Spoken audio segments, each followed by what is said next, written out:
ہمارے پرانے army chief, انہوں نے ایک صحافی کو ایک انٹرویو دیا اور اس نے پھر کالم بھی لکھی. اس میں اس نے 2-3 چیزیں ایسے کہیں، تو میں صرف ان کے اوپر بات کرنا چاہتا ہوں کہ اگر ہمارے ملک نے اب اس دلدل سے نکلنا ہے تو پاکستان کو ایسے ہمیں چلانا پڑے گا جو اب تک ہم نہیں چلا پا رہے. اور اس کے لیے سب سے پہلی چیز ہوگی رول آف لا. جب تک ہم سب کو قانون کے نیچے نہیں رکھتے، جب تک آئین کے دائرے میں رہ کے ادارے اور لوگ کام نہیں کرتے، اس سے اب ہم نہیں نکل سکتے. میں پھر سے کہہ رہا ہوں، ایک ہے نعمتوں کا راستہ، وہ بالکل مختلف ہے. ایک ہے تباہی کا راستہ، اس طرف ہم نکلے ہوئے ہیں. تو یہ جو آرمی چیف نے، ایکس آرمی چیف نے باتیں کی، سب سے پہلے تو مجھے حیرت ہوئی کہ اس نے کہا جی عمران خان ملک کو تباہی کی طرف لے کے جا رہا تھا. میں نے عمران خان سے ملک کو بچانا تھا تو تسلیم کر لیا کہ اس نے فیصلہ کیا تھا گورنمنٹ گرانے کا، جو میں اور ساری قوم کو ویسے ہی پتہ ہے. لوگوں کو تو اب سوشل میڈیا کا زمانہ ہے. وہ آخری رات جس دن وہ میں نے کہا تھا کہ کوئی رہ تو نہیں گیا، تو اس دن رات کو تو سب قوم کو پتہ چل گیا تھا کہ کون تھا پیچھے اس کے. وہ ارشد شریف شہید نے بڑی زبردست بات کی، وہ کون تھا، تو سب کو پتا تھا وہ کون تھا. لیکن یہ نہیں میں سوچ رہا تھا کہ وہ تسلیم ہی کر جائے گا کہ وہ میں تھا. اور اس نے کہا کہ بڑے برے حالات تھے پاکستان کے اور تباہی کی طرف جا رہا تھا. تو پہلے تو اس نے اکانومی کی طرف کہا، پھر اس نے فورن پالیسی کی طرف کہا کہ امریکہ بڑا ناراض تھا، امریکہ خوش نہیں تھا عمران خان سے.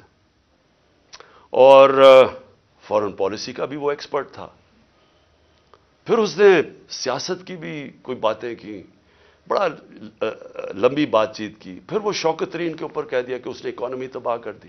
تو اکانومی کا بھی ایکسپرٹ، پالیٹکس کا بھی ایکسپرٹ، فورن پالیسی کا بھی ایکسپرٹ وہ. دیکھیں یہ آگے جو میں اب ملک کو آگے کا سوچ رہا ہوں نا کہ ملک آگے کیسے بڑھے گا. دیکھیں یہ ایک آدمی کے پاس جب اتنی زیادہ پاور آ جاتی ہے، جو پاور اس جنرل باجوہ کے پاس تھی کہ سپر کنگ تھا، سب کے اوپر بیٹھا ہوا تھا، سارے فیصلے اس کے. گورنمنٹ تب تک ٹھیک، یعنی گورنمنٹ کے کام تب تک ہوتے تھے جب تک جنرل باجوہ فیصلہ کرے کہ ہاں یہ ٹھیک ہے. لیکن اگر میں عمران خان کہہ رہے کہ اس ملک میں احتساب ہونا چاہیے، جو 30 سال سے ملک کو چوری کر رہے تھے، جن کے پرانے کیسز بنے ہوئے ہیں، سوائے شہباز شریف کے 2 ٹی ٹی کیس اور وہ جو اس کا ایف آئی اے میں مقصود چپڑاسی والا کیس تھا 16 ارب کا، اور ٹی ٹی کا 8 ارب، جو اوپن اینڈ شٹ کیسز تھے، ان کے علاوہ تو سارے پرانے کیسز تھے. کر لیا کہ احتساب نہیں ہوگا، تو احتساب نہیں ہو سکتا، کیونکہ اس نے اس میں تسلیم بھی کر دیا کہ نیب کو بھی وہ کنٹرول کرتے تھے. سو نیب بھی ان کے ہاتھ میں تھی، تو اکاؤنٹیبلٹی اگر وہ نہیں فیصلہ کرتے تو نہیں ہو سکتی، کیونکہ سپر کنگ ہے وہاں بیٹھے ہوئے. اس سے کیا چیز سامنے آئی کہ ایک آدمی کو جب اتنی زیادہ پاور مل جائے لیکن اس کو کوئی پوچھنے والا نہیں ہے، کوئی چیک نہیں کر سکتا. تنقید تو عمران خان کی ہوتی تھی ہر دوسرے دن، ہر روز ٹی وی پہ گالیاں سن رہا ہوں، تنقید ہو رہی ہے. پنچنگ بیگ تو میں تھا، پاور وہ لے کے بیٹھے تھے. فیصلہ جو کرنا ہے وہ، اگر وہ فیصلہ میں کوئی پالیسی وہ مانتے تھے تو وہ ہو جاتی تھی. اور خوش قسمتی سے کرونا کے اوپر ہم ایک پیج پہ آ گئے، کیونکہ ہم نے بڑا فیصلہ کیا کہ سمارٹ لاک ڈاؤن ہونا. ہم اپنے لوگوں کو تباہی میں نہیں ڈالنے لگے، کیونکہ غریب نے کچھ لے جانا تھا. اگر ہم لاک ڈاؤن کر دیتے غریب نے مر جانا تھا. تو ہم نے بڑا فیصلہ کیا تھا، تو اس میں انہوں نے سپورٹ کی، تو وہ تو ٹھیک چلتا گیا، بلکہ بڑا اچھا کام ہوا. اور بھی کام تھے. میں بار بار کہتا ہوں کہ بڑا ایشو بن سکتا ہے پولیو کا پاکستان میں. اس کے اندر بارڈر ایریاز میں بہت مدد کی انہوں نے. پھر ٹڈی کا آ گیا تھا، وہ جو لوکسٹ کا تھا، مدد کی اس میں. لیکن جدھر فیصلہ کیا کہ احتساب نہیں ہونا، اور ان کے فیورٹ شہباز شریف تھا، آپ شہباز شریف کو کچھ نہیں کر سکتے تھے. اس کا جج کبھی آ جاتا تھا، ہم بھی حیران کہ کبھی آج جج بینچ ٹوٹ گیا تو پتہ ہی کچھ ہو گیا ہے، پھر شہباز کی کمر ٹھیک نہیں ہے. اوپن اینڈ شٹ کیس ہم نہیں پکڑ سکے، اور اس کو فیصلہ کیا ہوا تھا کہ پرائم منسٹر بنانا ہے، اور فیصلہ کافی پہلے کا ہو گیا تھا. کہنے کا میرا مقصد یہ ہے کہ آج جدھر پاکستان کھڑا ہے ذمہ دار تو وہ آدمی ہے جس نے یہ فیصلہ کیا کہ اب گورنمنٹ گرانی ہے کہ عمران بڑا خطرناک ہے، لیکن قوم آج سارا اس فیصلے کی قوم جو تباہی ہوئی ہے ملک کے اندر، اب قوم اس کا بوجھ برداشت کر سکتی ہے، تو کوئی پوچھنے والا نہیں ہے، کوئی انکوائری نہیں ہوگی کہ اس نے کس طرح فیصلہ کیا۔ ہر دنیا کے اندر جب بھی کوئی ذمہ داری لیتا ہے اسی کے پاس اتھارٹی ہوتی ہے اور اسی سے پوچھا جاتا ہے، وہ آنسربل ہوتا ہے، لیکن یہ آدمی آنسربل ہی نہیں کسی کا، جو مرضی فیصلہ ٹھیک ہو گیا تو کریڈٹ لے لیا، میں نے یہ کر دیا، جب غلط ہوا تو ذمہ دار عمران خان تھا۔ اور آج کون ذمہ دار ہے؟ میرا سوال یہ ہے کہ چلتی ہوئی اکانومی کو جو آج اس نے یہاں پہنچایا ہے اس کا کون ذمہ دار ہے؟ یہ کہتے ہیں نا جی کہ بڑے برے حالات تھے، میں آپ کو آئی ایم ایف فروری 2022 میں آج سے 1 سال پہلے پاکستان کی اکانومی کے اوپر وہ کامنٹ کرتے ہیں، سمری بناتے ہیں، ایگزیکٹو سمری۔ وہ کیا کہتا ہے؟ 4 چیزیں کہتا ہے پاکستان کی 1 سال پہلے، ہماری حکومت گرانے سے 1.5 مہینہ پہلے۔ وہ کہتا ہے کہ پاکستان کی اکانومی واز گروئنگ فاسٹ، تیزی سے ہماری دولت میں اضافہ ہو رہا تھا، سسٹینیبل کہ یہ سسٹین کر سکتی تھی، یعنی یہ ایک ون آف نہیں ہے، یہ کوئی تکا نہیں لگا، یہ سسٹین کرنی تھی، یعنی اسی طرح چلتے رہنا تھا۔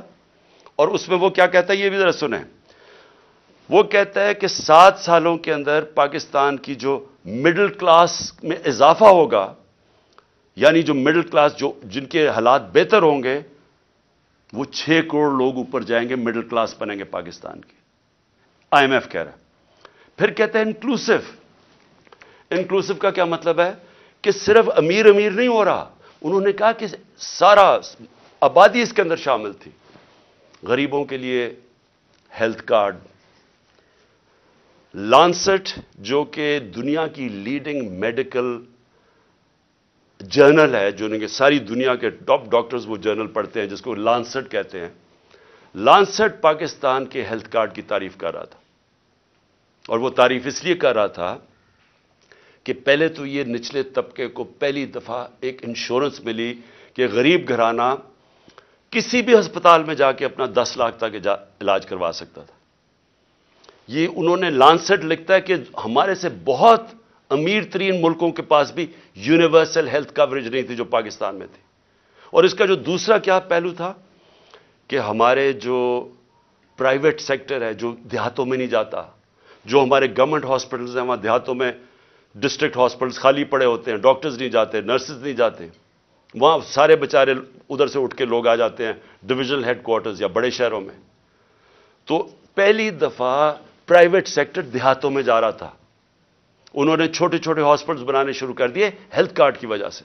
تو ایک ہیلتھ کوریج کا نیٹ ورک بن رہا تھا پاکستان میں، جو کہ انہوں نے آ کے ختم کیا۔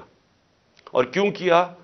کیونکہ وہ مریم کی وہ آڈیو لیکس، اس میں وہ کہتی ہے کہ عمران خان کو فائدہ نہ ہو جائے، اپنے تو کھانسی بھی ہو اور وہ زکام بھی ہو تو باہر چلے جاتے ہیں سارا ٹبر علاج کروانے کے لیے، تھوڑی سی چیز ہو پتہ چلتا ہے جی اب پھر لندن پہنچ گئے علاج کروانے کے لیے۔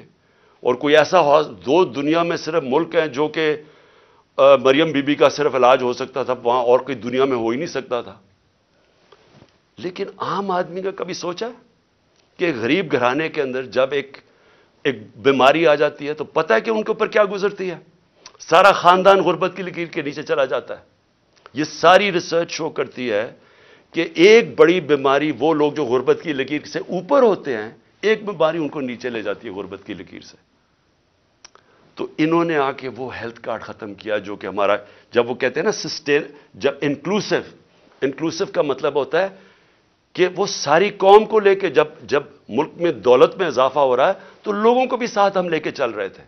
پھر احساس پروگرام، دنیا نے ایکنالج کیا پاکستان کا احساس پروگرام جو نچلے طبقے کے لیے تھا۔ اور یہ اسٹینفورڈ یونیورسٹی، امریکن یونیورسٹی کی ریسرچ ہے کہ پاکستان ایک فلاحی ریاست کی طرف جا رہا تھا احساس پروگرام کی وجہ سے۔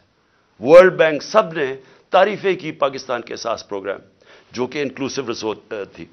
تو یہ IMF کہہ رہا ہے کہ پہلے تیزی سے بڑھ رہی ہے، پھر سسٹینیبل ہے، یعنی یہ چلتی جائے گی. اور انہوں نے کہا کہ 6 کروڑ لوگ اس میں آ جائیں گے مڈل کلاس میں اوپر. پھر وہ کہتا ہے انکلوسیو ہے، کہ وہ صرف ہم نے امیروں کا نہیں سوچا، نیچے سے بھی اٹھا رہے ہیں، جس میں کامیاب پاکستان بھی تھا، کامیاب جوان تھا نوکریاں دینے کے، اور جاب ریچ کہ ہم روزگار پیدا کر رہے ہیں، یعنی ہم نوکریاں دے رہے تھے، امپلائمنٹ بڑھ رہی تھی پاکستان میں. فیصل آباد جیسی جگہ میں جدھر ہم جب 2018 میں آئے تھے تو لوگ اپنی